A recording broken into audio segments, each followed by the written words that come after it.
experience the full power of the dark side.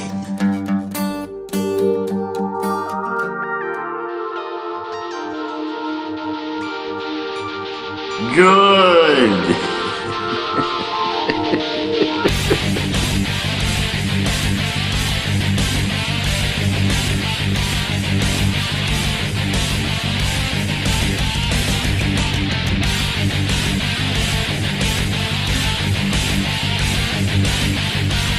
We will deal with your rebel friends soon enough.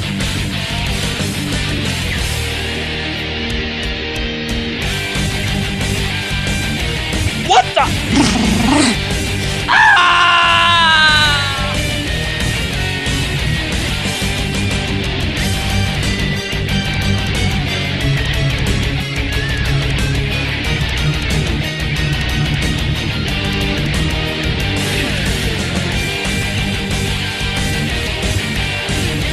Misa back!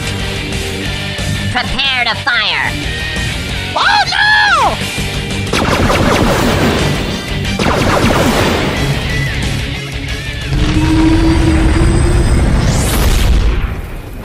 Hello and welcome back to Star Wars Beyond the Stars for episode number 10, Double Digits.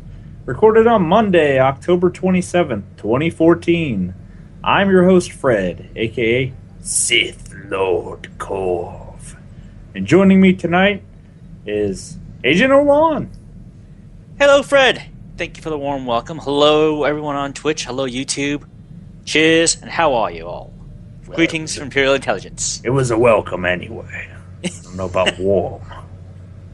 Speaking of warm, where's the smuggler? Did she clean off the Treek pee yet? No, I put that warm pee in your bed. You're welcome. You wring out your jacket on my bed. Did she pee on my jacket for real? Me too. Hide, Treek, hide. Listen. I need my jacket and my driving gloves to pilot this ship. It's really serious. You have like 30 jackets. Minus the one that SIS agent was wearing when we threw him out of the ship. I want that jacket back, Jay. Either he still has it, or they buried him in it. And before we move into the show, really quickly, I'd like to give a shout out to UtiniCast for episode number 172. It was released today while I was at work, and I listened to it. And it was a pre-recorded spoiler cast. Not in the traditional sense. It was basically they went through the history of Revan and all of the different stories that made up the past of Revan and what's going to be going on to be assumed in the new expansion. Basically, they put it all in chronological order, every single event that had to do with Revan, and they did a great job of presenting it and tying things together. And they give years before and after the Treaty of Coruscant to explain where in the timeline all these different things fall. So, if you're interested in hearing everything that culminated to get Revan to the point where he's at now, I highly recommend you listen to episode number 172 of UtiniCast.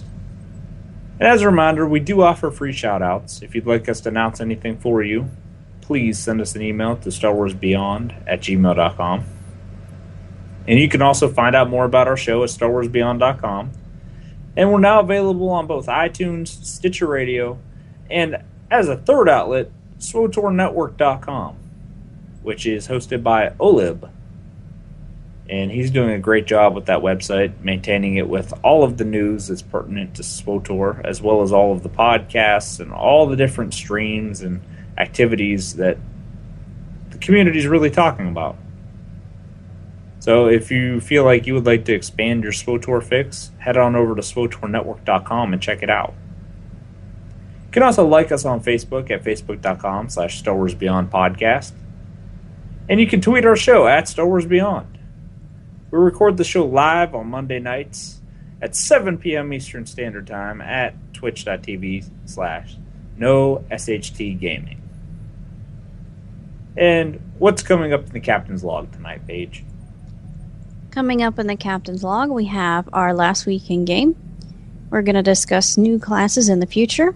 We have Agent Olan's Intelligence Report, where Lou will present Lightsaber Combat Part 2, plus the weekly winner of the Agent Star Wars Trivia Question of the Week, and your feedback in our Community Hollow feed. And as always, we do have something quick to mention. Actually, a couple things quick to mention. And this is coming from the SWTOR forums from BioWare, and they're both from Eric Musco. The first one is going to be about Eric's going to talk about a quick note about commendations and the upcoming changes to them. That will be around in 3.0. And this is what Eric says, quote, I wanted to explain exactly how the commendation stuff will work in 3.0, as I know I still had some questions I was unsure of on the stream. Here's the basic layout of what will happen in 3.0. Planetary and class commendations no longer exist. All current planetary and class commendations will become basic. All elite and ultimate commendations that you have will become basic commendations. Elite and ultimate commendations still exist, but you will need to earn them anew in 3.0. I know there are a few follow-up questions. Will a cap be? Is there a conversion rate? Etc. We are still working out details like that in testing, but as soon as we have it nailed down, I will let you know. Eric. How do you feel about planetary commendations going away completely? That doesn't really bother me that much. And with the elite and the ultimate commendations becoming basic, that truly doesn't bother me either, because it seems like that happens in all MMOs when you have commendation-like currencies. They always knock them down to the basic ones. Oh, I said basic, and I didn't actually mean it like that, but they do knock it down like to the lowest tier when they do come out with an expansion or like a huge patch. I know that World of Warcraft used to do it all the time. So I mean that doesn't really bother me that much. If you're that torn up about it, earn as many as you can now and do what you can with them before they go away. Well, traditionally speaking, when SWTOR did this last time, they allow you to go over the cap when they do the conversion. So if they cap it at 1,000, and out of all the comms you have that are being merged, if you had 3,000 of them total, you would have 3,000 out of 1,000. So you literally couldn't earn any more until you were under the cap.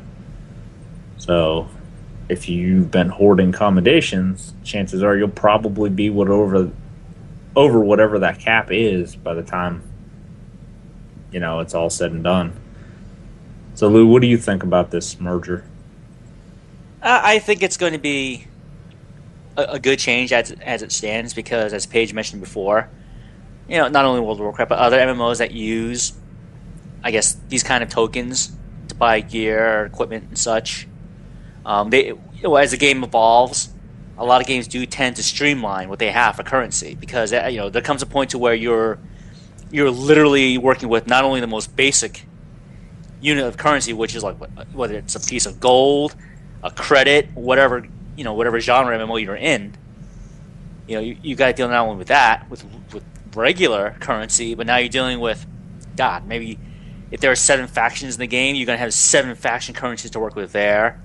Another type of currency for, if you participate in raiding, maybe something for crafting. So it gets to be, I wouldn't say difficult, but it gets to be a chore or annoying that you have to balance so many things. Like your currency list has like 15,000 items on it. Make it easier for the player. I mean, we're here to have fun, not to micromanage a second job. Because that's how bad it can be.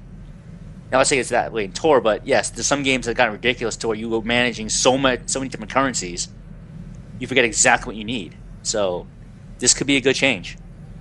They're streamlining it, making it better, making it easier for people to get stuff. I mean, now you only have to worry about, okay, I can buy stuff here, here, or here, because they all take the same thing. I know that in Warcraft it could be really annoying figuring out which vendor you needed to go to, how many of which type of currency you had, and where you got it from. It was kind of annoying.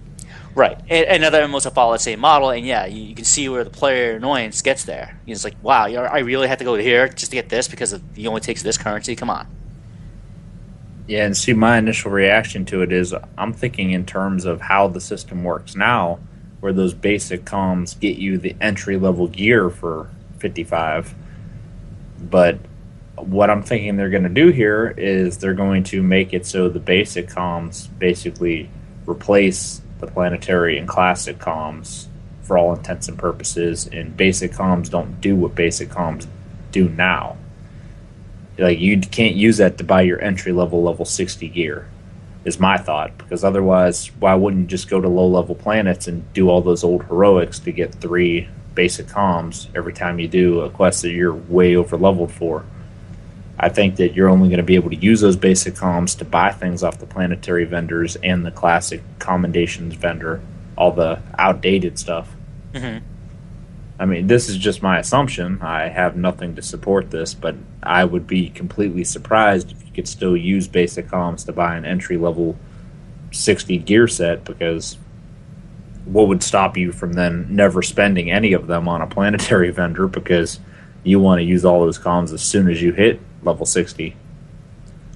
Right, and you know, Jay's probably a good point in the chat, saying if they allow the new basic comms to purchase entry-level raid gear, then the system will be broken, which is right. I mean, if they want you to run that new content to earn those new comms, you know, so you can buy that new gear. However, the counterpoint to that would be, well, then the devs will have to walk that fine line to make sure that the gear that the basic comms will be able to provide for can, you know, sustain you, and at least, you know, going through that, I guess, raid level type content. You know, you should be able to survive. Yeah, the challenge is going to be there. Yes, it's going to be hard, but in the end, it should be doable until you're able to earn those comps to get the better gear.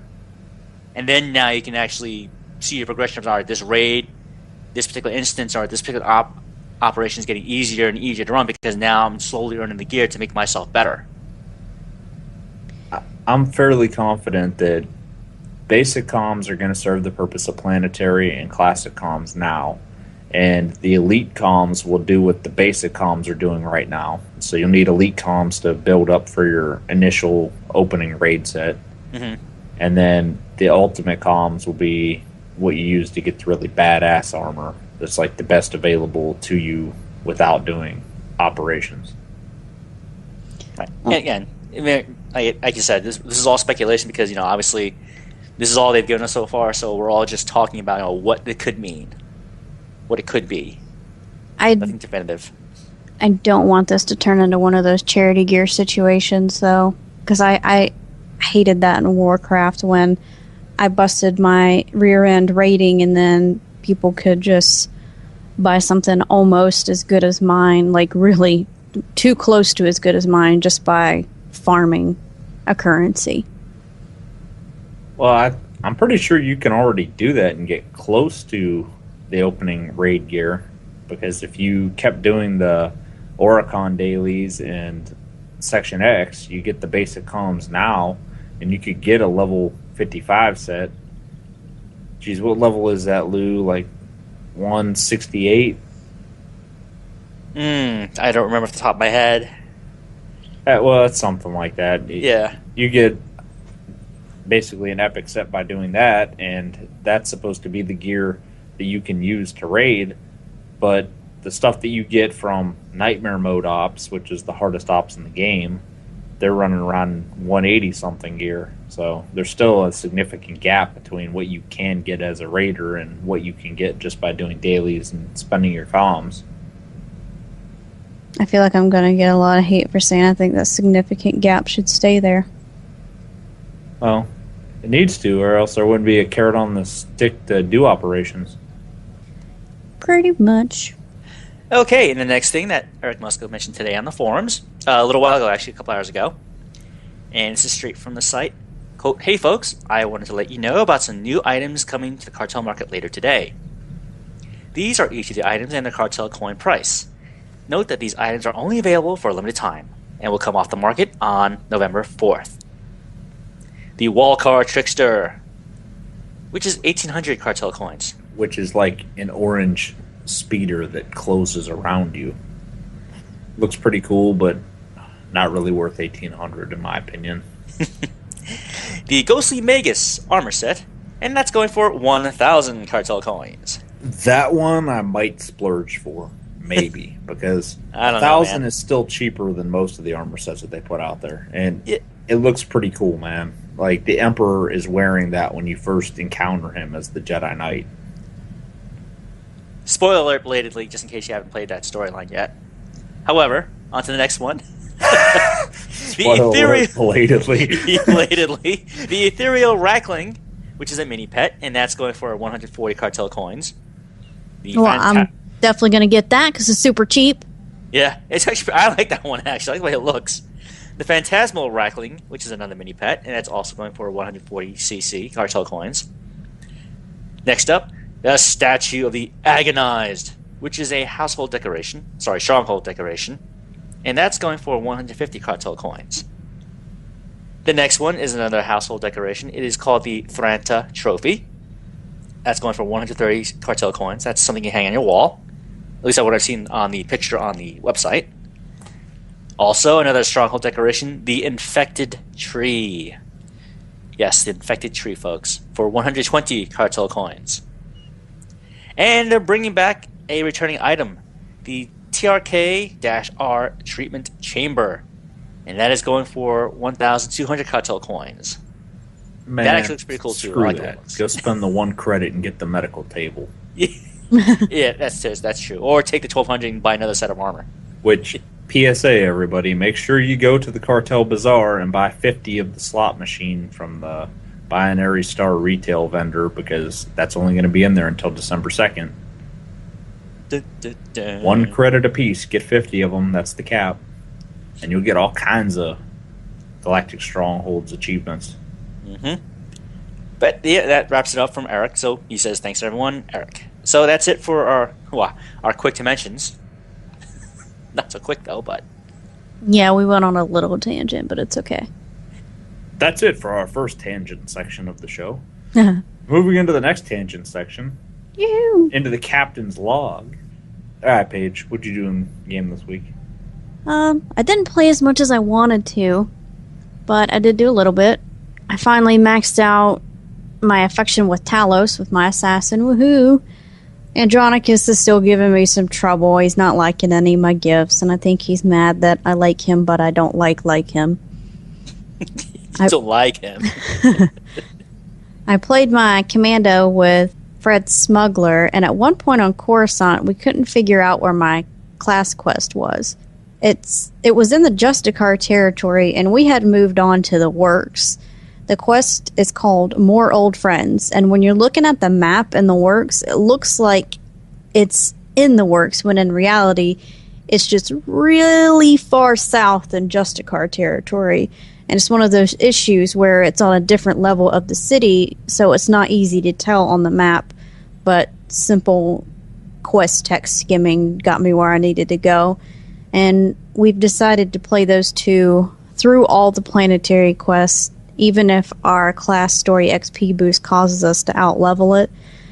We found that when you play together, doing just the class stories to power level doesn't allow you to really spend time with someone else unless you want to follow each other around all over creation or play the same class at the same time. And that's not really what we're into. I also played my smuggler, the real Captain Kinbrae. I got her from 45 to 51 with the class quest XP boost. I have to say I wasn't pleased with the ending of her story. I find my smuggler is a hilarious young woman, and it seems like at the end she wasn't given much choice to be herself. I felt like her personality really fizzled in the last couple cutscenes. That sucks, because I haven't finished my storyline yet either for the smuggler. It's not worth playing. You know, I haven't liked any story as much as I've liked the assassin story, and that was my first one, and I think that's just kind of how it is. Your first one, you're like, ooh, and then after that, you're like, okay. Well, Maybe. I mean, the first one was kind of epic, and then the second one you played, you basically had to fight Santa Claus in his Sith outfit. And then the last one, well, I can't really talk about that one because Smuggler hasn't been worth playing thus far. Moving on. At one point, I got a companion quest from Corso called Gunfight in Gorth Canyon that takes place on Balmora. Cue your noise, Fred. Balmora. That had nothing to do with Quinn. Sid Balmora, that's your least favorite planet ever. Well, wait till I get to my story of the week. Okay. Well, in the quest, the room where the enemies spawn was like insanely bugged. I happened to use a Kavi when we're beating people up. So she was with me, and when I went into that room, she stood outside the room, and she was a considerable distance from me. You know, if I tried to click a passive to make her come to me, she wouldn't do it.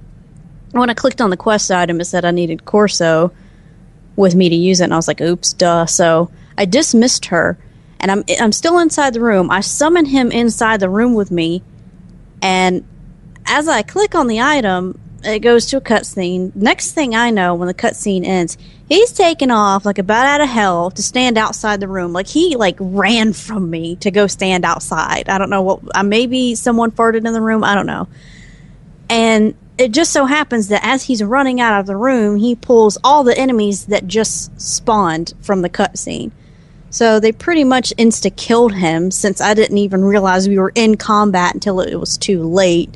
And not long after that, they kicked my undergeared butt into oblivion rather. So when I rezzed, I pulled out a Kavi again, because she's truly my only geared companion. And I backed out of the room, and when I pulled the Imperials again, I found that a Kavi wouldn't actually attack them. She would just run toward them and just stand there with her weapon drawn, I guess like trying to look intimidating or something, like, I'm really going to hit you if you keep shooting my friend. But she wouldn't attack any of them. And as it was bugged and I was trying to work around it, they ended up killing me a second time.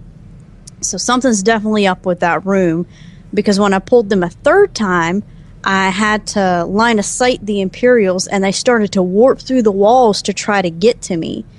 And when I made it about halfway across the room and I was standing behind a pillar, they finally came out into the initial room enough that a Kavi could finally do some damage to them. And I was finally able to kill them and move on, and brought Corso back out. We were happy, we're friends, all that great stuff. On my smuggler, I did find that leveling from 45 to 51 did give me some issues because I'm undergeared. Going from 45 to 51 really isn't that big of a jump, but when you don't have great gear to begin with, it ends in some annoying deaths. There were some situations where I knew if I had taken the time to put some decent gear on my character that I wouldn't have died. And there, the situations with the bugging, I mean, frustrating, but I'm glad that's over with. That's all I did. I did work on some trade skills, but it wasn't enough really to mention anything. It never is. No matter how much you work on trade skills, they just never seem to want to max out. It seems like they're doing a lot of work, but then you realize every time you send them out, they're taking like an hour, and they only give you 3 points an hour. It's like, really? And I got to get to how high? Yeah, and spend how much in credits? Great. Oh, I'm going to get to that. But first, Lou, I want to hear what you did in the game. Well, I've been doing a bunch of things. Even though real life interfered for the past few days, I did, squeeze in some time. And my scoundrel, the one I made out on Shadowlands, I got up to level 11. Because, once I actually finished Honorable Mantel last week, I got to the fleet, made a scoundrel, and I stopped for a bit to work on my other characters on Jedi Covenant.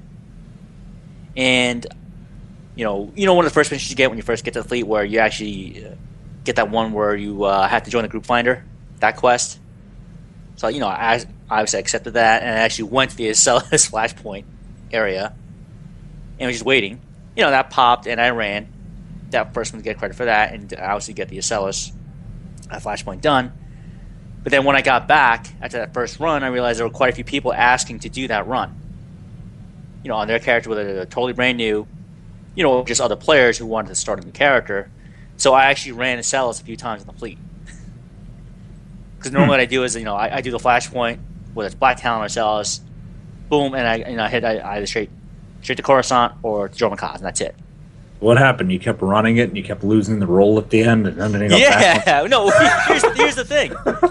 I ran Celis 4 more times. You know there's another shuttle, Lou. You don't have to go that way. No, but I was like, damn it, I'm going to get something. And during all those runs, okay, I didn't see a damn thing from my class drop. And this is where I say the notes, F U RNG, because that's exactly what happened. The random number just gave me the big middle finger saying, oh, no, you're not getting anything, man. Sorry. Oh, yeah. That Sentinel, that Shadow, yeah, they're getting all the stuff. Or that Vanguard, yep. Look at that armor. Wow, look at that armor again. Wow, look at that blaster rifle. Wow, look at that lightsaber hilt. Amazing. But that's okay. I'll go back one of these days and go back and run it again. But the one thing I found, to coincide with what Paige was saying before, to help tie into that, is that with the smuggler character, whether it's this one on Shadowlands or my gunslinger on Jedi Covenant, where I am in the story, I'm finding that, I've been making quite a few dark side choices on these characters. Ooh. Lou's coming to the right side. Ah. And it's because, when you actually play through that storyline and you see what's presented and how you're playing your character, you realize, that is not what I would do or say in that situation. Yeah, the dark side choice to me makes more sense because that's exactly what I believe my character would do. Oh, what do you mean, Lou? When you volunteer to help somebody, you wouldn't say something like, oh, I wasn't planning on living forever anyway. Yeah.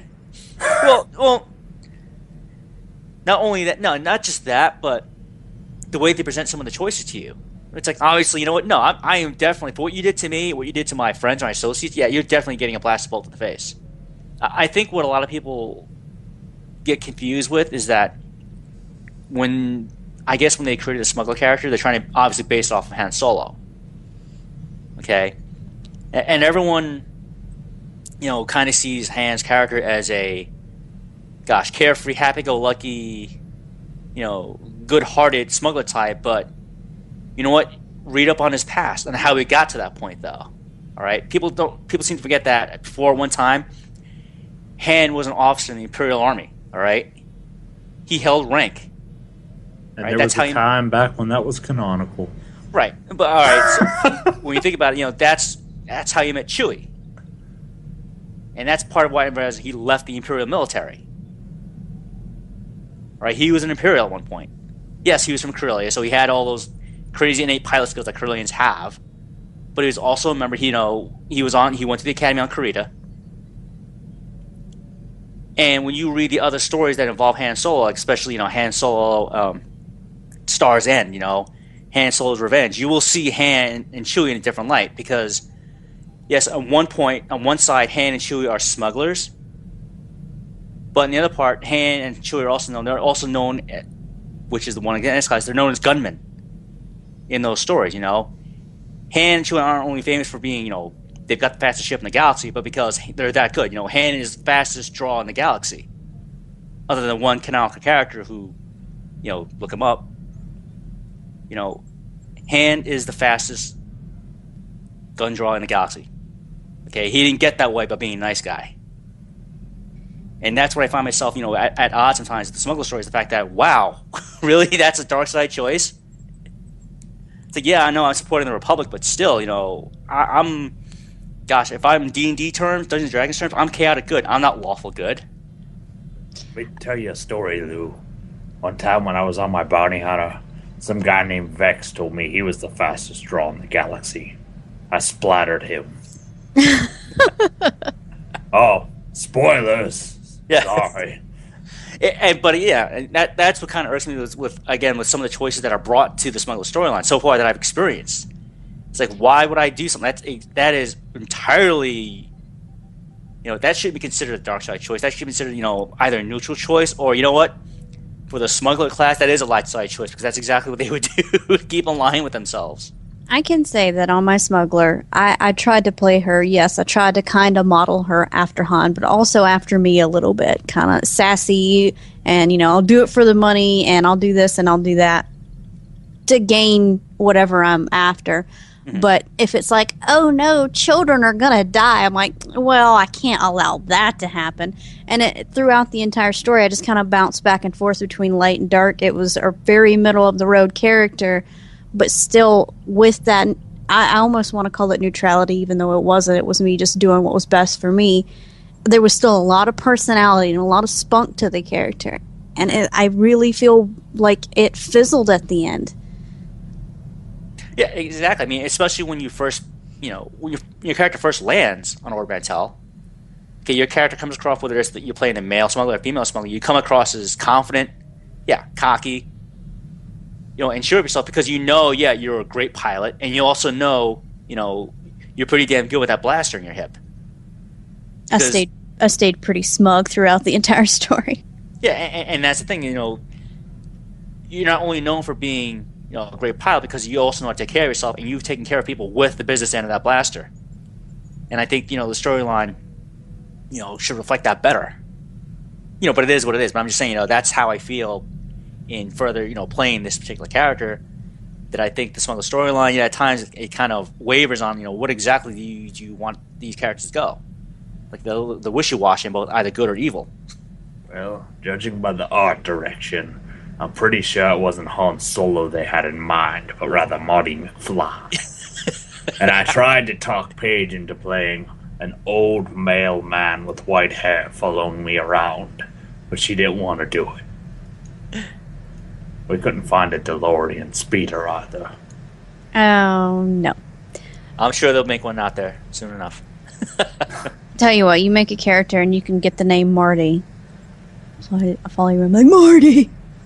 Marty the smuggler, and you get to have Doc follow you around. Marty the smuggler, I like that. There you go, there's Doc. Space continuum, Marty!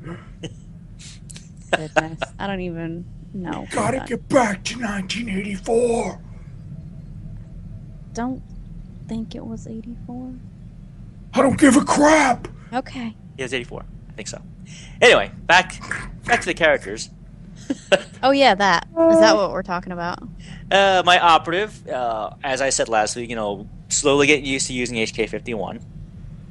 Okay, and obviously since I've been playing with Scorpio for so long, it's a bit different, and I'm still getting used to keeping up a DPS character, keeping him alive long enough to survive these encounters. Is your Scorpio geared? Yes. Does she have moddable gear? Yes, she does. Can you just take it off her and put it on HK? No, that's the thing though, because sometimes I swap out between the two of them. Like I say here, as I see it later on notes, I use HK-51 for Ilum, Corellia, and Belsavis right now. But then when I want to do, when I switch over to CZ and Oricon, I go back to Scorpio. Yeah, so put the gear in your bag, and that way you have better gear for HK than he comes with. Let Lou do it how he wants to do it. Yeah, it's okay, Lou. Scorpio looks the same whether she's naked or not. I never thought of it that way, and now I'm kind of disturbed. But anyway.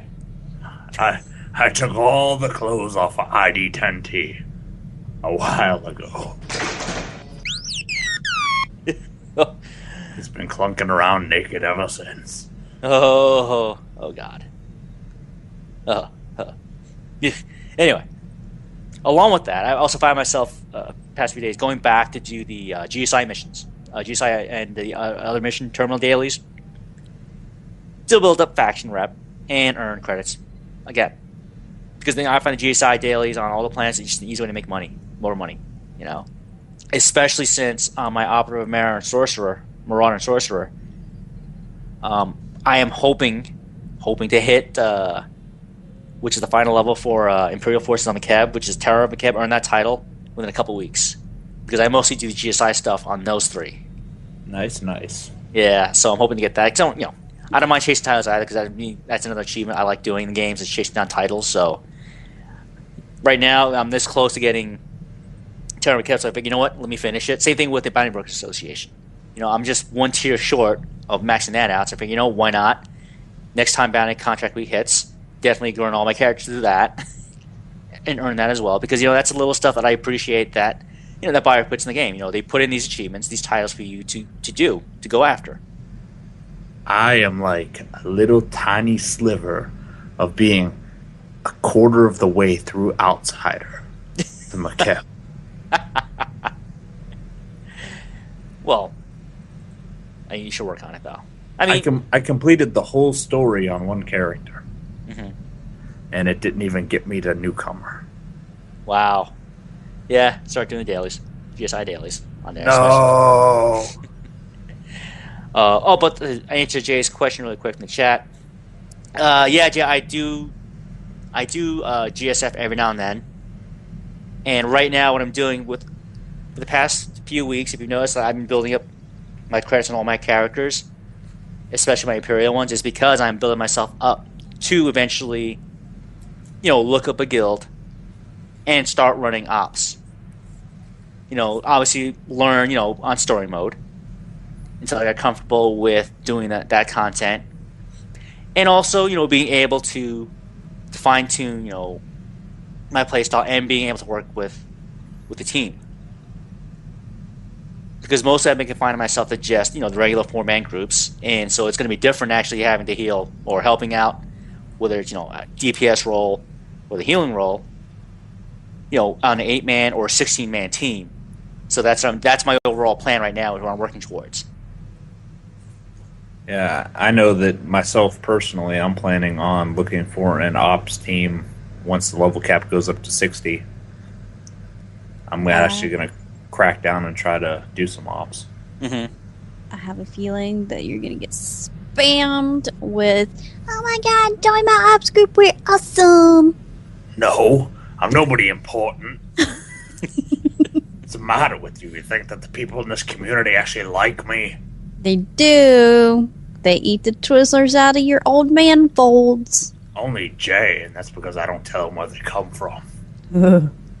No, he knows now. Sorry, Jay. He's like, "This is great Twizzler taffy. Where did you find it?" Well, it wasn't like that till it melted in my armpit. I would have just said, there are some things better left unknown. Lou, you ate one, remember? Yes, unfortunately, and I think I was in med hold for a week. That's okay. Know this now. Anytime Korv offers you anything, say no. Yeah, especially food. Especially if you're a lady. What? Boom! Ooh, anyway. What does that even mean? Anyway, Lou, what were you saying? Oh, back to my other characters. My Sentinel. Want to see my new implant? Oh, no. You see, since I got caught up trying to level up my Macabre rep. He just totally ignored you and kept talking. That's right. I didn't have a lot of time, and I didn't invest as much time as I wanted to building up credits on my Sentinel. So at the moment, Doc's upgrades are on hold. But eventually, I will go back, and start working on her again. That way, because as I said before, Kira is my best geared companion on my Sentinel. I'm sorry. And Wait a minute. You're a Sentinel, and your best geared companion is a DPS? Yeah, because we just burn things down. Your Sentinel needs HK. Well, I'll work on that eventually. I'll get to that. I will get to that. But that's why I want to work on Doc and bring him out, because I use Quinn on my Marauder. So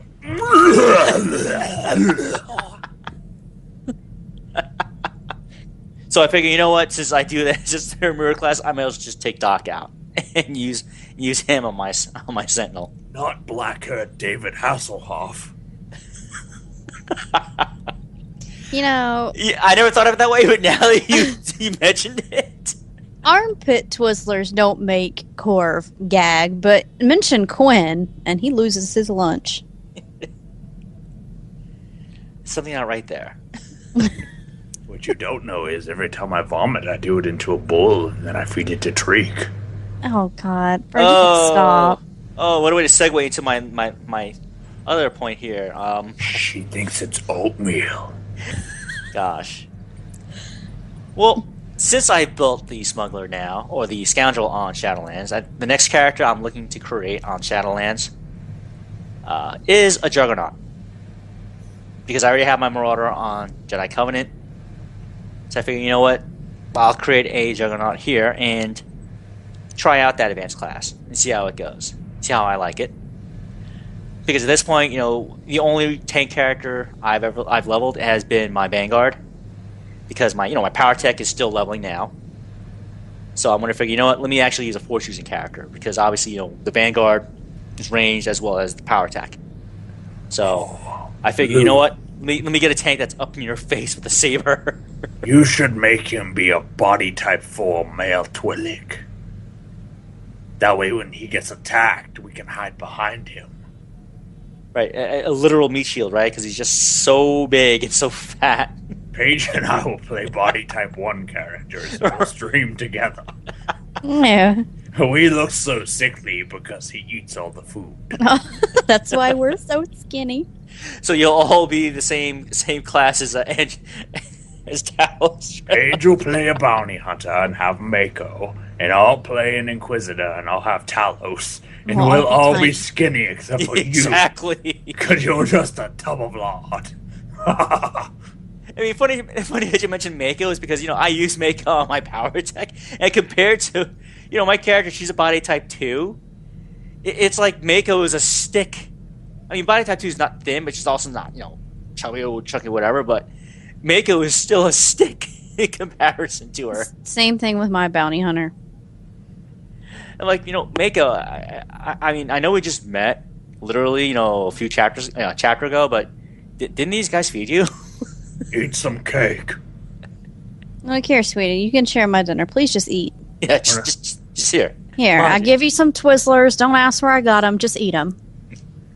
Yes, Twizzlers. I'm never touching the cane again, even with Halloween. Anyway, and that wraps up my past week in the game. Put those away, Fred. Trick or treat. No, just give me the trick. I'll suffer the trick instead. Just put the treat away. Force lightning. That was a nice trick. Electrifying, I'll do.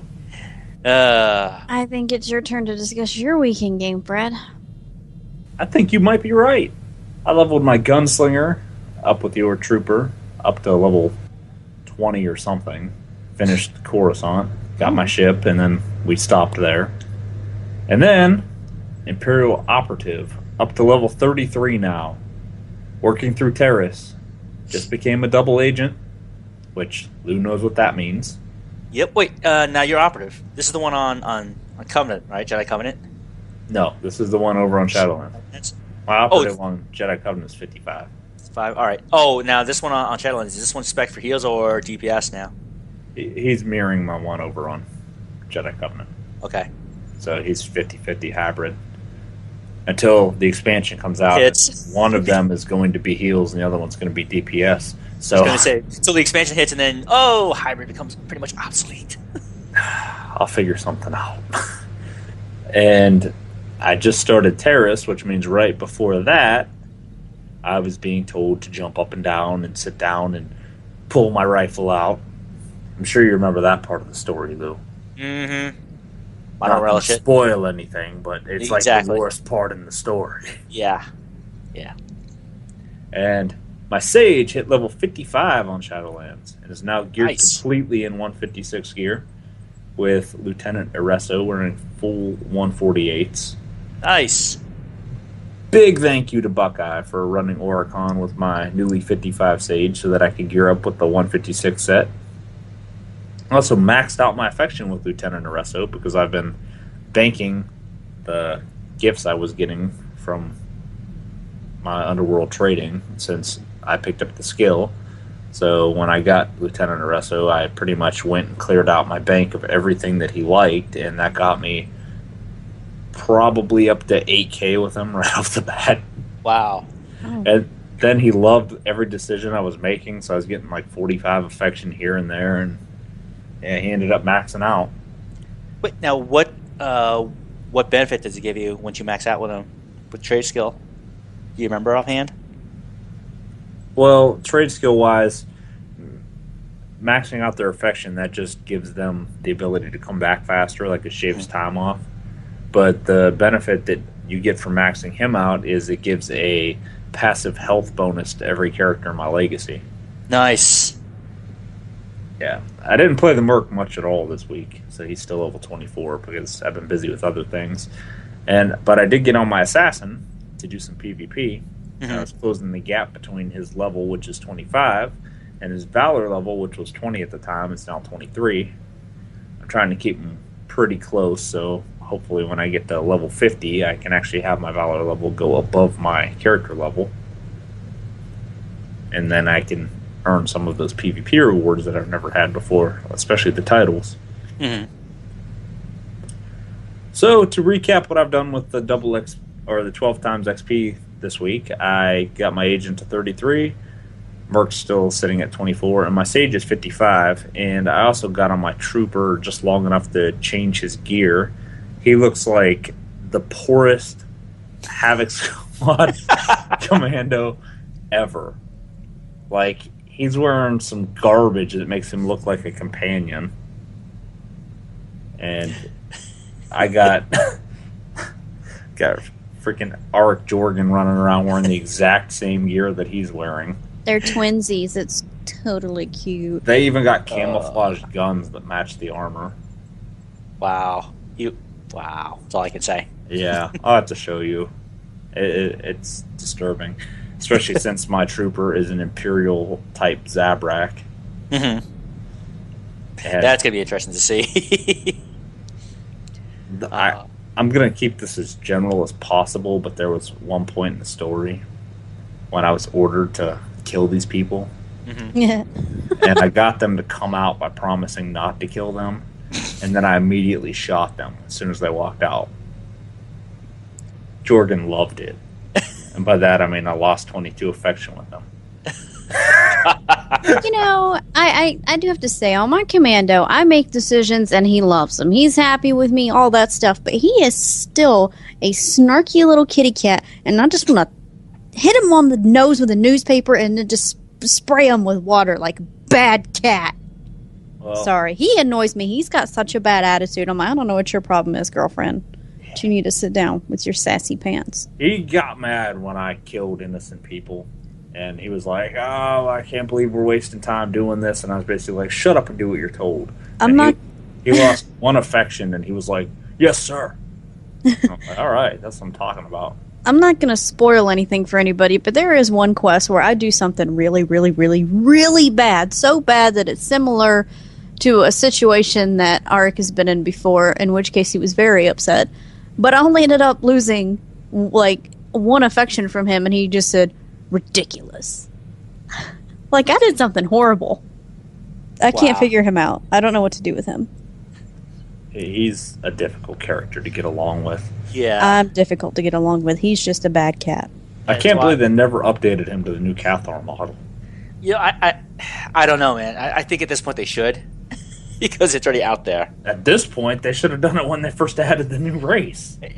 Well, the way, they've been slowly doing things, let's give them time to get to it. Yeah, and then you know how many people are going to be mad when his appearance suddenly changes a year after the new species has been out. Yeah, then they'll probably get the comments like, it took you this long to fix him? Wow, seriously? But, hey, you have a point, though. The new model's already been out. They should have updated. That should have been in the patch. I'm sorry, but it should have been done a long time ago. But they'll probably get to it. We actually got a comment from Jay in the chat room right now. He says, you guys are all lovers of the entire mid-game, always leveling tunes of different classes and generally consuming each planet. You don't seem to place much emphasis on endgame stuff. Are you liking the 12 times XP, or is it a wrench in your playstyles? And to that I would say, I actually do endgame stuff. Operations... No, I haven't done operations because the opportunity's never been there for me. But I do the endgame flashpoints, I do the hard modes, and I do what's out there in a group environment. But I just recently came to Shadowlands a couple months ago, and I've been trying to build up a legacy over there, remaking tunes over on that server, so I had more of a 50-50 split, so that I would have two well-rounded legacies instead of one heavy legacy on Jedi Covenant and not much of crap on the other server. I want to be just as comfortable on both servers. So I'm even working up trade skills that I've already done before. Which, I forgot to mention that too, I got my artificing up to 450. And I spent 800,000 credits training every single recipe that I got between 400 and 450. Ooh. It was horrible. Because they put in these conquest things now, and I'm so OCD, I can't let the trainer show me that I have something to train that I haven't trained. Right. And there was one thing I trained that cost me 25,000 credits. Ouch. I have something to add to that, Jay's comment. When I started playing SWTOR, I had just come off of World of Warcraft and being on a raid team and just doing nothing but in-game content. In fact, that's like all I ever did in Warcraft. I leveled as fast as I could, and it was a constant grind of everything. Reputation, this type of currency, all these trade skills, 2 or 3 different raids sometimes at a time. So when I came over to SWTOR and eventually dropped Warcraft, I very much enjoyed taking my time about things. And when I say that Fred and Lou are the only people on my friends list, I really mean that. Because I needed to be away from that type of thing. Now, I would like to do that, but right now I'm enjoying things the way they are.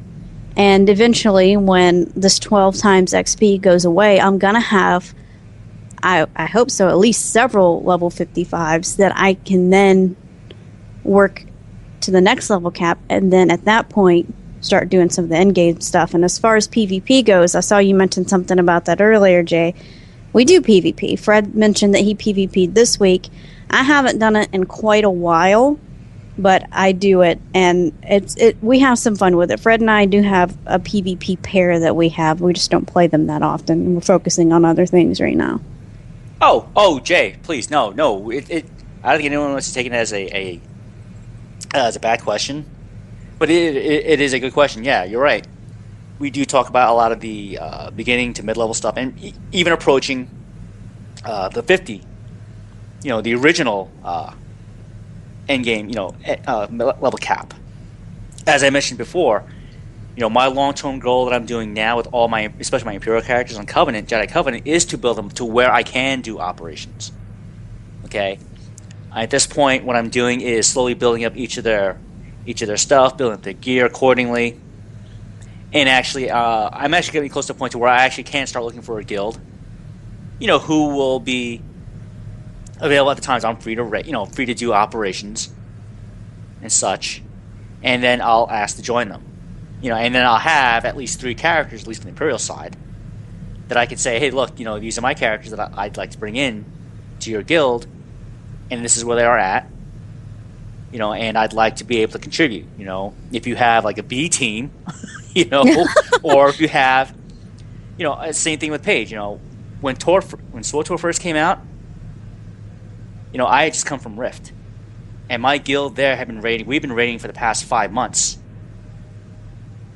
All right, we were doing the 10-man content, 20-man content there, because Rift is on a similar model as World of Warcraft. And even when Miss Pandaria came out, I was still, I'm still friends with my folks, my guild over there. So guess what? When Miss Pandaria came out, I was divvying time between Tor and World of Warcraft, and I was on the raid team on my World of Warcraft guild. So now, there we were doing the same thing. We were doing, the 10-man stuff, and we were also doing stuff on our alts, because we do alt runs too in World of Warcraft. So yeah, one night, our 2 main raid nights were on our mains, but 2 other nights during the week, we're farming stuff on our alts to build them up to where we take these alts onto the next level of raiding. So that's why at this point as well, I'm in the same boat as Paige and Fred. It's like, what? I'm at this point to where, yes, I will run operations eventually. I'm in a rush to get there. And, I see myself pretty soon, actually. I actually can, ask to join and say, eventually I'd like to do this stuff for the guild or with the guild. So then, that's where I'm at. So. And to add to my point, like I say, the opportunity has never presented itself. I haven't gone out of my way to especially look for the opportunities either, because right before I came to SWTOR, I was raiding pretty heavily in the original EverQuest, believe it or not. I was in a raid guild over there that was progressing through the old content. It was called a progression raid group that started with the first expansion and worked our way up from expansion to expansion. And I was raiding a couple nights a week, and by the time I got into SWTOR, my work schedule had picked up, so I decided I was going to take a break from all that and just enjoy the group game as my personal end game. But like I was alluding to, when the new expansion comes out, I'm going to try to change that and actually get in on a ops team, because I'm interested in seeing some of that content. I wouldn't say that I pursue the opportunities either, because I have no interest in being in a guild. I don't like that type of commitment that you need to sign on every however many days or we're going to kick you, or, you know, they're not active or whatever. To me, guilds fit some people, they just don't fit me. And if an opportunity arises that actually suits my needs, I would love to do operations. Yeah. But it has to suit my needs. I work for a living, and I have a life outside the game. And that's, when I was raiding in Warcraft, that became like a part-time job that I didn't get paid for. Right. Oh, and Jay, yeah, Final Fantasy 14, yeah, pretty graphics. I do the same thing, man. That game just looks pretty. But yeah, eventually, yeah, it's a nice tangent though. But yeah, eventually I do, you know, want to find myself, you know, find a guild that has openings, you know, that is, you know, flexible enough to meet my needs, because, you know, it's a two-way street. You know, I'm there to help the guild, but they're also there to help me. So, you know, once I find them, I'll join them, and then I'll work. You know, I have no problems building the trust. And yeah, you know what? I'll do what I can. I'll show you that I can actually be a good part of the team. So, let me know when you want me. Yeah, that's the thing. We don't want to join a team and feel like we're the person that always has to get carried either. Oh, God, yeah. Like, we want to be the people that prepare before we join a team, so we don't need to be carried. Mm-hmm. At least not so heavily. Right. Or at least, you know, when you look at my character and say, all right, you actually can, you know, the game says you can attempt this stuff. You like to feel like you're contributing when you're there. Exactly. Well, that was a nice tangent, and we don't mind answering questions in the chat. That's what it's there for. But, Lou, what do we actually have for a discussion topic tonight? Okay. For this next point here, in the latest episode of the Enmity Podcast, Rondo and Big discuss the idea that SWTOR may be due for a new class in 3.0. And here's the question. Do we agree with this, or do we disagree with this? Can I start? Yes. Sure. The first question that we have here is, does SWTOR ever need to add new classes? I can say that I would like them to, but I'm also a realist, you know, pessimist, whatever, and I don't think that that's ever going to happen. Because my first question is, what new class? What are you even going to do? I mean, what else is there? And my second point is, if they added another class, they'd have to come up with an entire new class story. They'd have to put them on the same, you know, if they were going to start on like Ord Mantell or whatever, they'd have to make areas for them. They'd have to, I mean, it would be ridiculous, the voice actors that they'd have to put in there, because not only do they have to voice the new class, but they have to voice, you know, each and every one of the individual NPCs that they run into. And yes, they do reuse people, but, you know, that doesn't happen all the time, too. I just think it would cost too much money. It'd waste too much of their time. I don't think they'll ever do it as much as I would like them to. Well, I don't think that they'll ever add a new class in that sense, but I could definitely see them at some point adding new advanced classes to the base classes we already have. That I could see, yes. But as far as a new one, like what could they even do? You already have your force-wielding, lightsaber-wielding classes on both sides, your blaster-wielding, and then your whatever those big guns are called. I suddenly can't remember. Well, I mean, the possibilities for what they could do are pretty much endless. They could add in plenty of more gray-type classes like the bounty hunters and smugglers. But realistically speaking, I think that that's what they would do. They would add new types of Jedi and Sith, because, I mean, let's face it, those are almost limitless. They can just pick another word. Like, when the Jedi Knight hits level 10, you pick between Sentinel, Guardian, or Champion. And the Jedi Champion is maybe either a heavy or medium armor wearing class that wields a double-bladed lightsaber. And then on the bounty hunter side, you get like power tech, mercenary, or I don't know, some other cool term like stalker or something, and that one uses a sniper rifle. Like that's kind of what I think that they would do. They would add new options where the weaponry changes. I can see them doing that more than I can see them adding like just a new, brand new class from the ground up.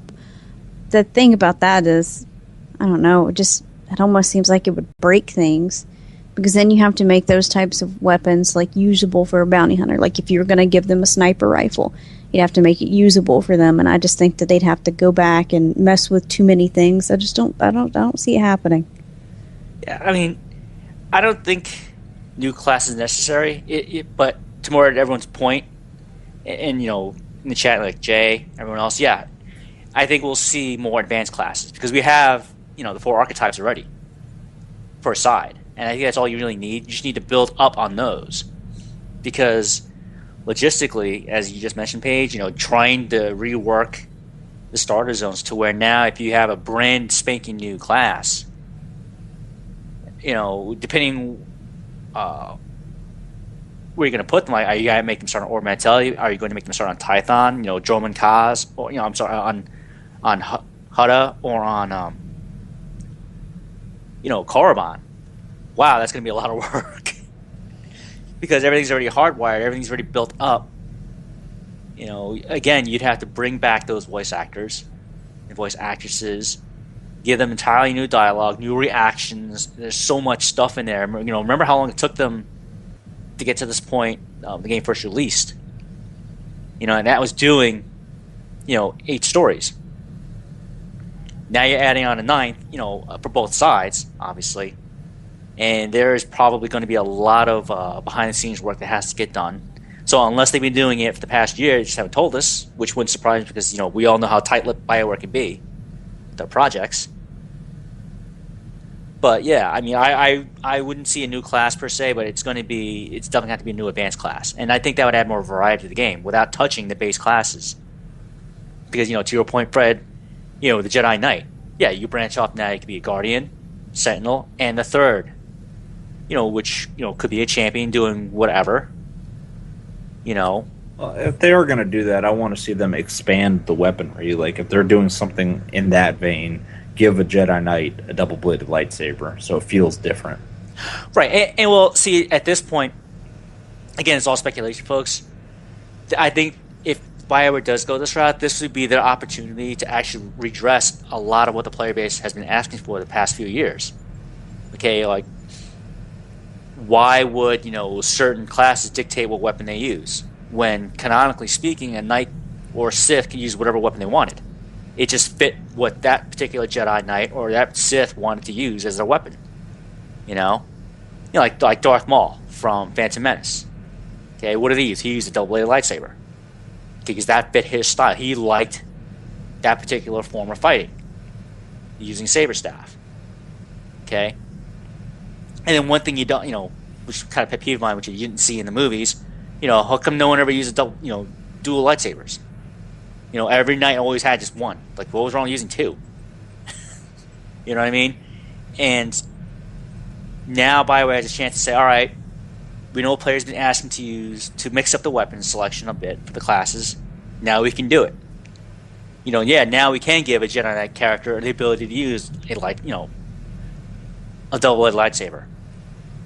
Okay, maybe we can find a way to incorporate where the trooper can use not only a blaster rifle, but they can use an assault cannon too. Because why would if the trooper's supposed to be a commando, they should be able to use all the weapons because that's, well, for me, realistically speaking, that's what a commando can do. That's what they're trained for. All weapons. Commando does use the assault rifle. Well, no, the the assault cannon.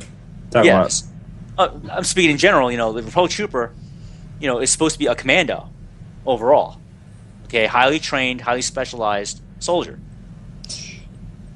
You saying that reminds me that occasionally I do seem to whip a blaster out of nowhere. in cutscenes when I'm about to shoot someone. I'm like, hey, where'd that come from? Why can't I use that? Mm-hmm. Exactly. But, Jay, who knows? It may or may not happen. Again, we're just speculating here.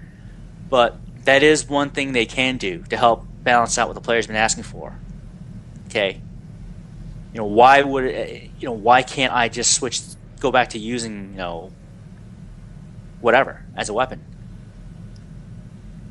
And I don't know if it's still this way, but I know that certain advanced classes got punished for not using the weapons that they got, like the trooper with the assault cannon. If you're trying to use a blaster rifle, you can't use some of your abilities. Yeah, that too.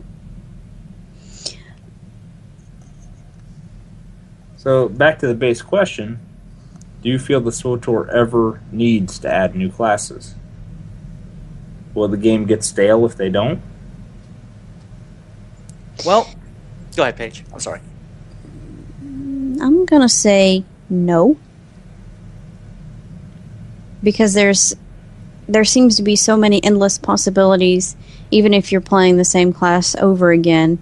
If you decide to go light side one time and then dark side another, I mean, if you end up with, 2 separate servers full of characters, maybe you have a little too much time on your hands. I'm sorry.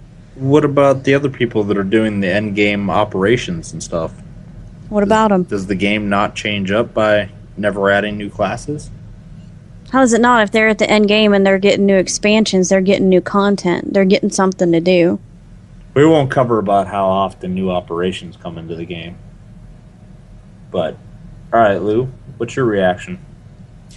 Well, will the current expansion system get old?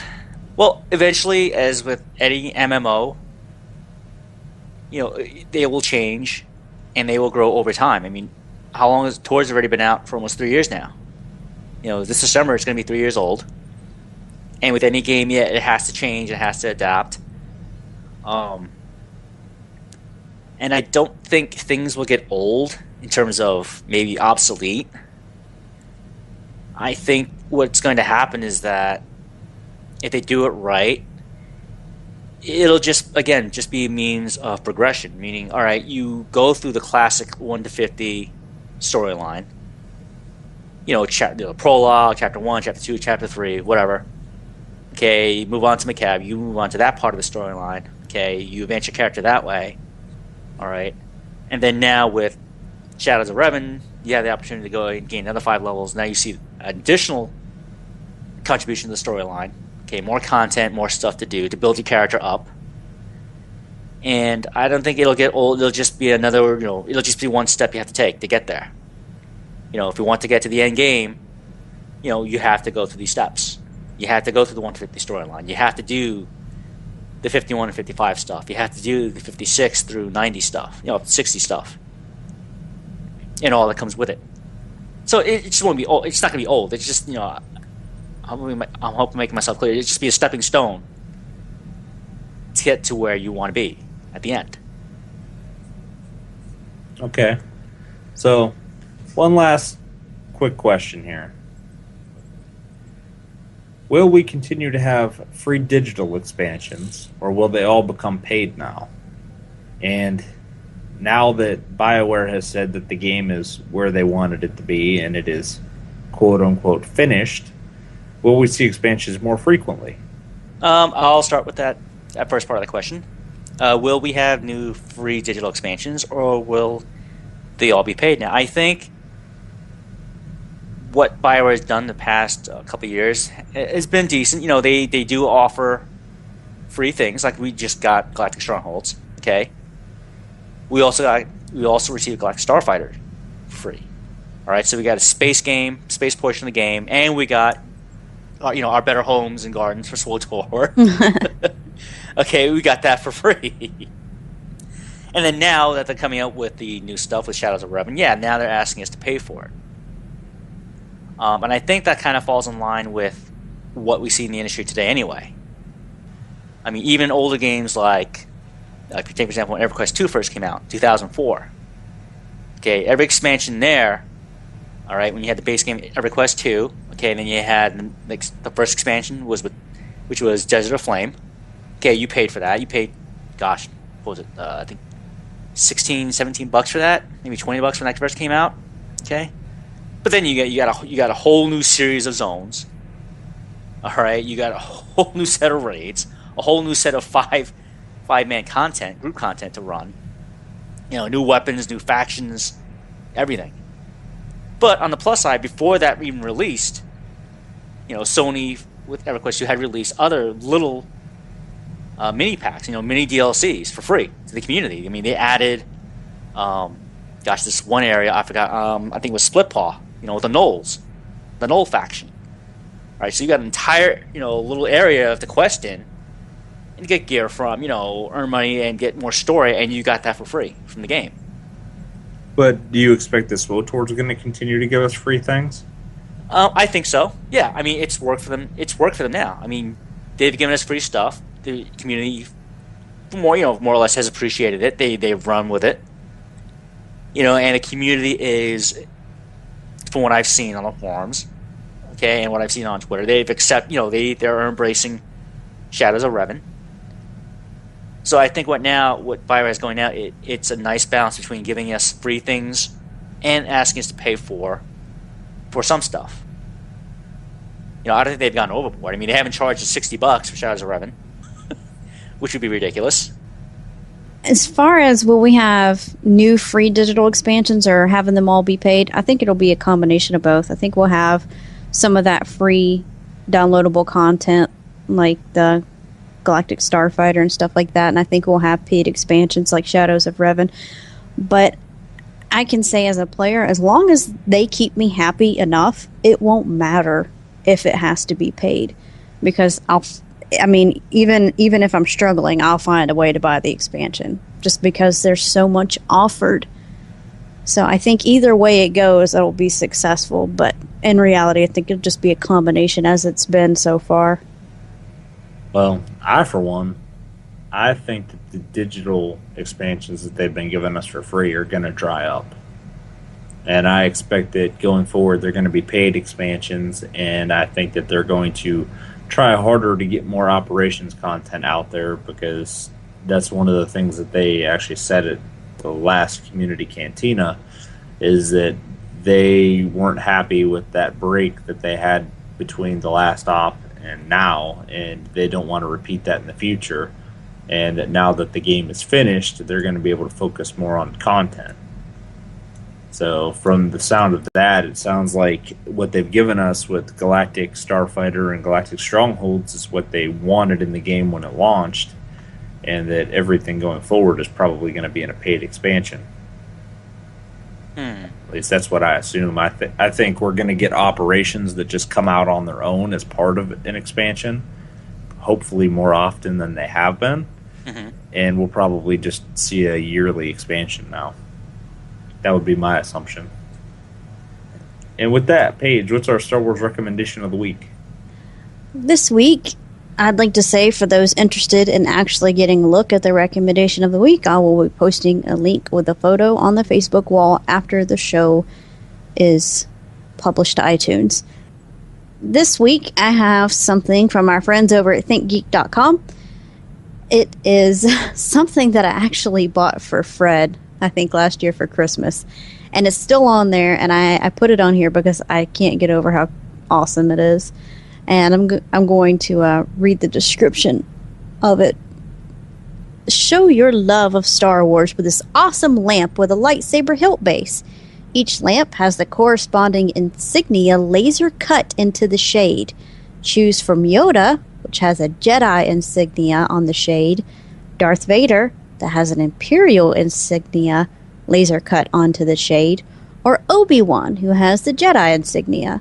It's a fully licensed Lucasfilm collectible. We put a red light bulb in our Darth Vader lamp, and when it turns on, the Imperial insignia will shine on the wall in a red glow. And it is awesome. Really makes it hard as hell to read. You don't use that for reading. Use it for coolness. And developing pictures. It's for the ambience. For the ambience. It's a really My cool sweet lamp. darling wife. Oh, it got weird. Shut up, Nick. Oh, Nick Delarue. Anyway. Well, I was going to say something. You made me forget.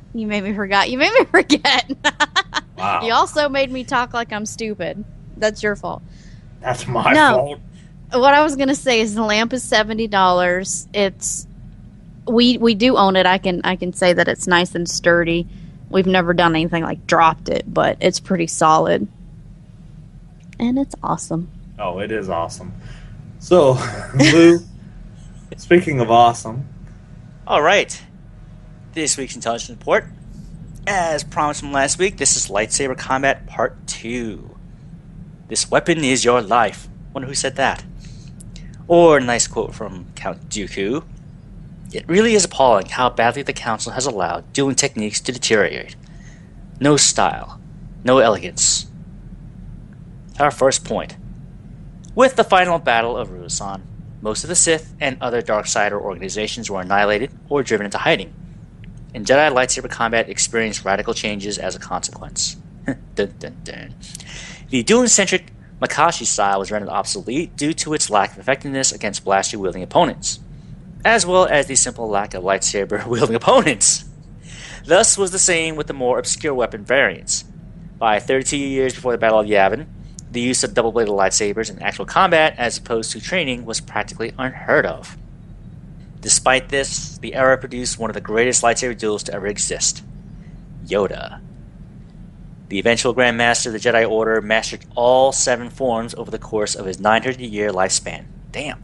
But specialized in Ataru, as the style's broad swordplay and heavy use of acrobatics compensated for his lack of height and reach.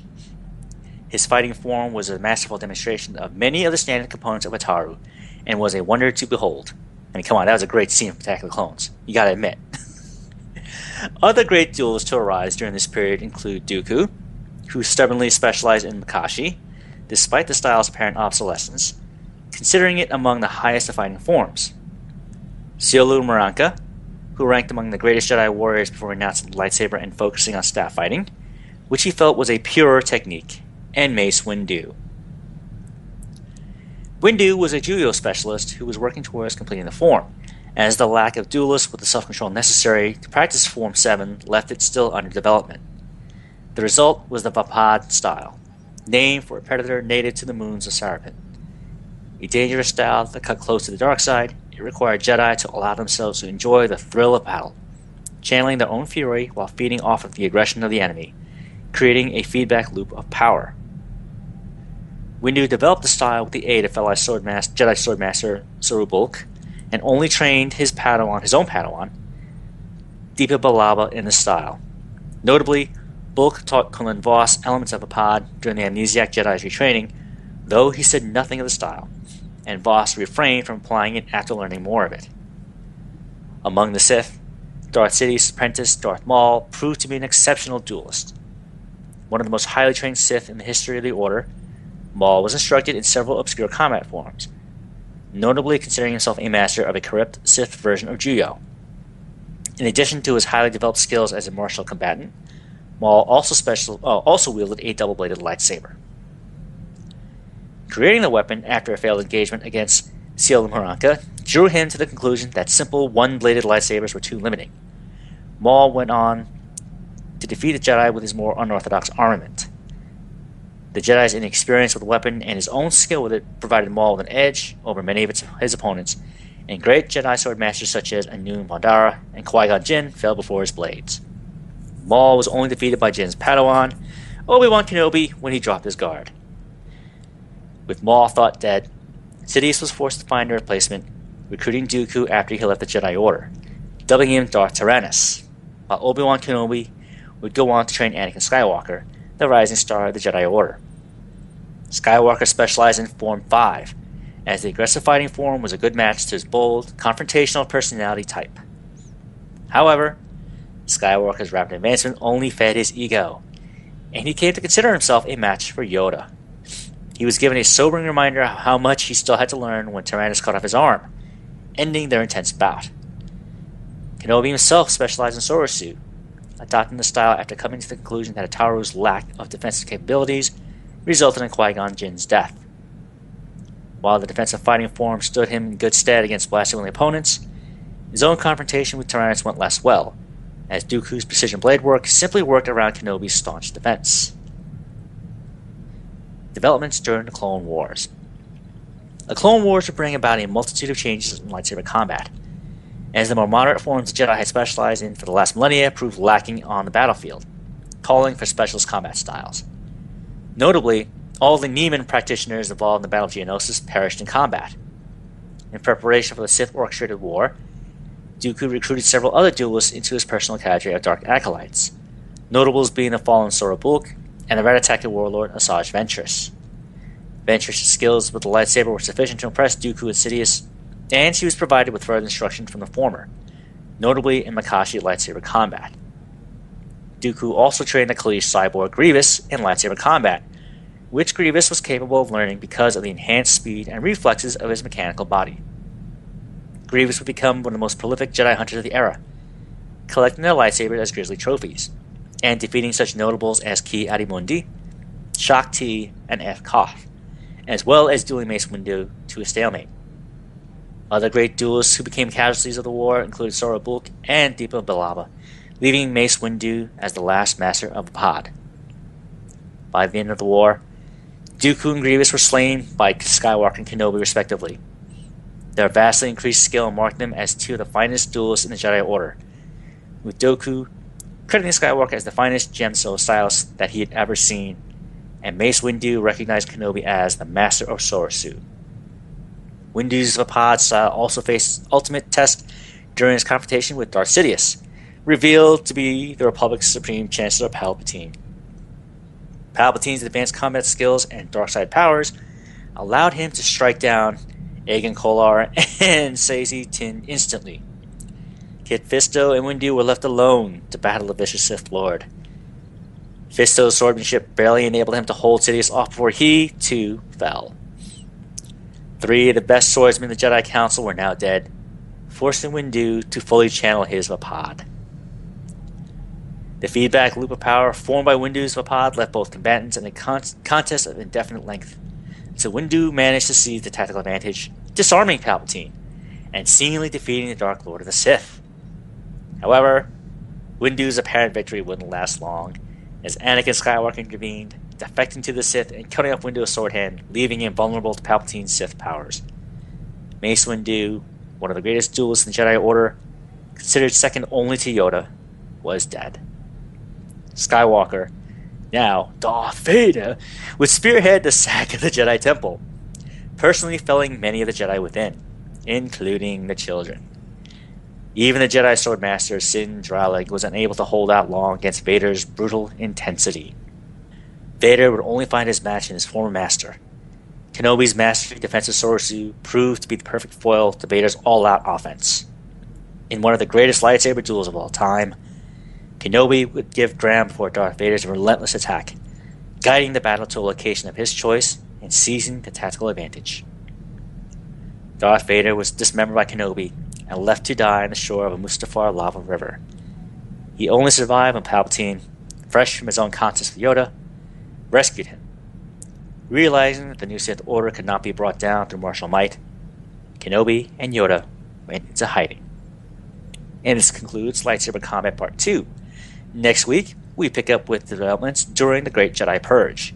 And as always, I want to say thank you to Wikipedia, StarWars.com, Force.net, and other Star Wars lore sites for having all this great lore on their sites. Folks, if you enjoy the Star Wars universe and its lore as much as I do, please visit these sites, look up your topics, and enjoy.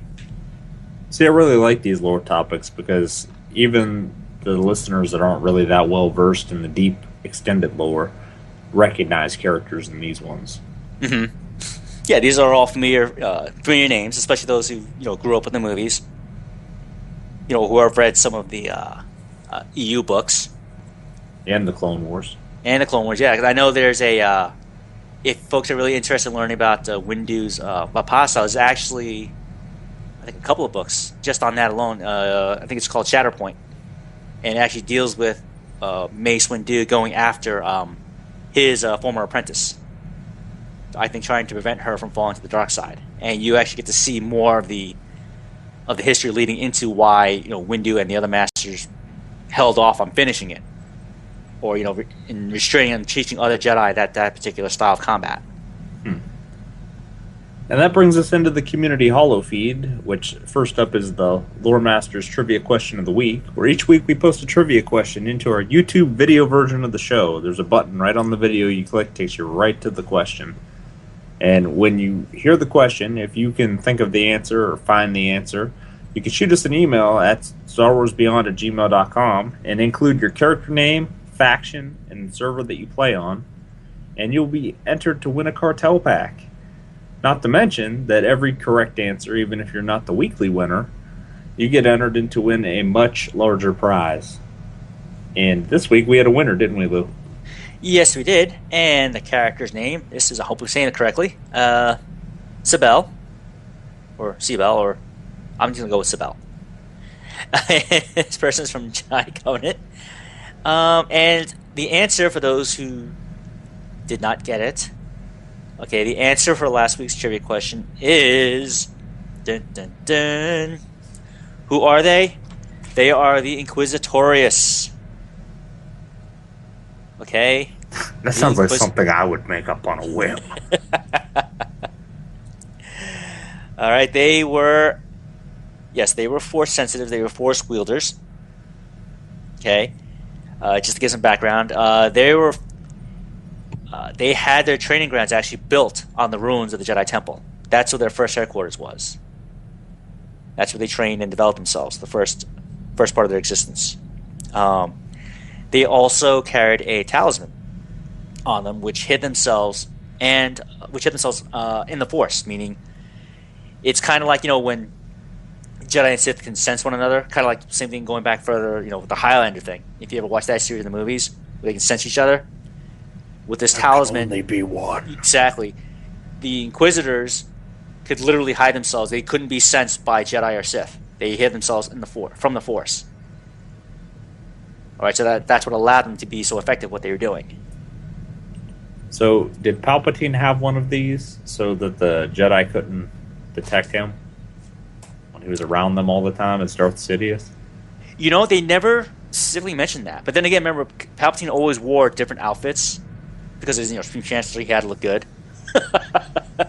So I'm assuming he probably either had one, but I also know that if you read the Expanded Universe books, especially when you read Vision of the Future, all right, with Mara and Luke, there Mara opens up to Luke a little more about her past and what how what it was like to be a hand of the Emperor. All right, like Palpatine actually had an entire chamber. His own private chambers were made out of cortosis. All right, that's the material that is that's lightsaber proof. Meaning, the moment your blade hits it, your blade goes out and won't activate again for a couple minutes.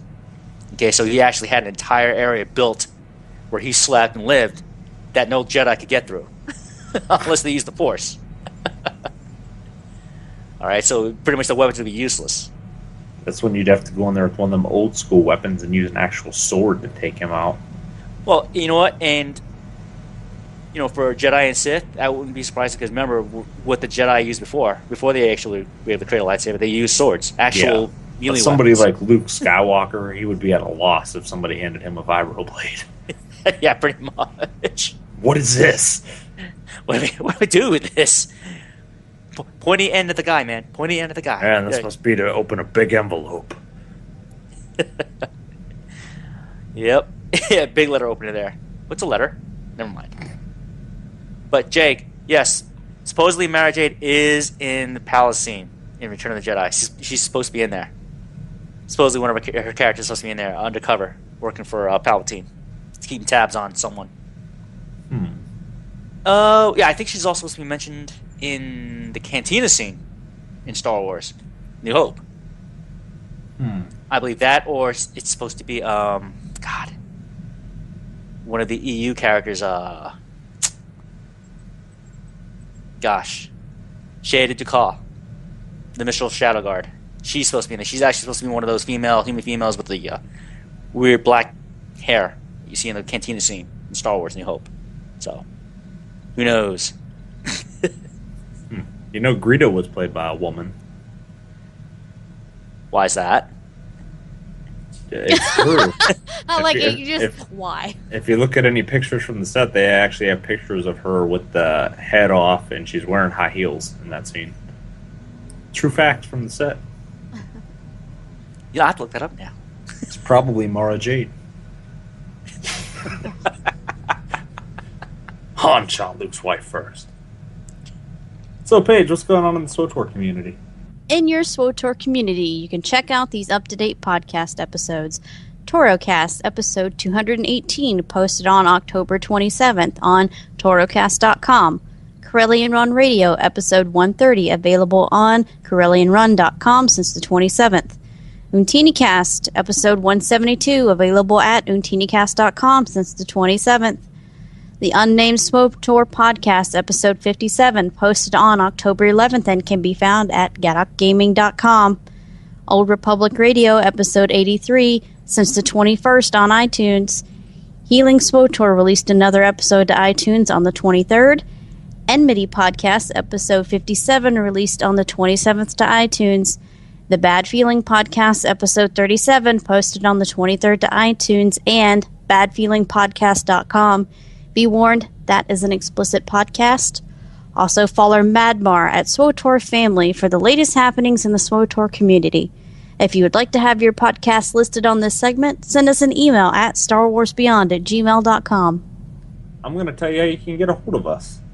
You can find out more about the show at StarWarsBeyond.com. You can like us on Facebook at Facebook.com/StarWarsBeyondPodcast. You can send us an email to StarWarsBeyond@gmail.com. You can tweet us. The show is at Star Wars Beyond. You can follow me at Sith Lord Korv, Korv. You can follow Lou at GamerGuy11B. And you can follow Paige at Asaphiry, Asaphiry. And now it's time for our final thoughts. I didn't really put any thought into this, so I don't have a final thought. Wow, can I be on the spot really quick? Well, I actually See what I mean? No, I actually have a couple of final thoughts. I really Well, do hold hope- on. First, give a final thought for Paige. Lou, what is my final thought? Please speak for me. You must know what I'm thinking. I think Paige's final thought is she's going to get another awesome lightsaber hilt lamp to complement the Imperial one. Ooh, really? Give her No. another final thought that don't cost money. I think she's really going to enjoy if they do bring in a new advanced class to give more variety to the game. Yeah, we'll go with that. What Lou said. All right. Whatever. And then I'll segue that into mine. I mean, I'll build on that one, on Paige's final thought. I really do agree as well that I really do hope that they are thinking of bringing more advanced classes into the game gradually as we move along, as the game evolves. They have the base stories there, they have the base classes. I think right now BioWare can start having, I guess, for lack of a better word, more fun experimenting with new different types of classes, giving more variety to the game while still keeping the core story intact. Yeah, and again, giving players more choices, more options, to use in the game. I'm also going to keep a close eye on the commendations thing, because I think that's one of the last on the forums. That's a big topic of discussion there. And I think sometime this week, the maybe Eric Musco or Tate or Hillary will expand on that. They'll go into more details of what's going on, how exactly that process is going to work, so that players' fears will be calm. And my final thought, I wanted to point out to Lou that I found somebody other than Scorpio that doesn't have a customization. Have you met Sergeant Rusk? Yes, I met him a few times on my Republic Vanguard, and he's been on my ship ever since. And as part 2 of this final thought, I think BioWare needs to quit giving us customizations for companions that already have them and start putting them in for the companions that have none. Yes, that would be nice. Make it so, BioWare. Yes, and put the Scorpio one behind a paywall. That's what you want, right, Lou? Have to spend $100 real life money to get to Scorpio? In this case, I'll just keep her in her original Fembot form. Oh, what if the customization turned her into a man? And she still had the voice. Creepy. Yeah, creepy. I mean, When you look at the actress, I don't know who the voice actress behind her. Beyond the Stars is an independently recorded fan podcast made in association with NSG Productions, and now it's time to say goodnight. I didn't put any thought into this either. Good night, Twitch. Good night, YouTube. Good What night, about everyone. Stitcher? Who? Stitcher Radio. Good night, that radio. All right, what are you saying? Stitcher Radio. Good night, Stitcher Radio. No one's ever heard of that. We've been on it since episode 1. I don't know what that is. It's the only way to consume the show. Well, not really. No, because I'm here for it. It's one of many ways to consume the show. And with that, good night, everyone. Thank you for joining us tonight. See you all again next time. Good night, everyone. We'll see you again next week. Did I sound like Alfred Hitchcock? No. Me, the fat, balding, old British guy who writes horror? No. Darth Barris without the mask?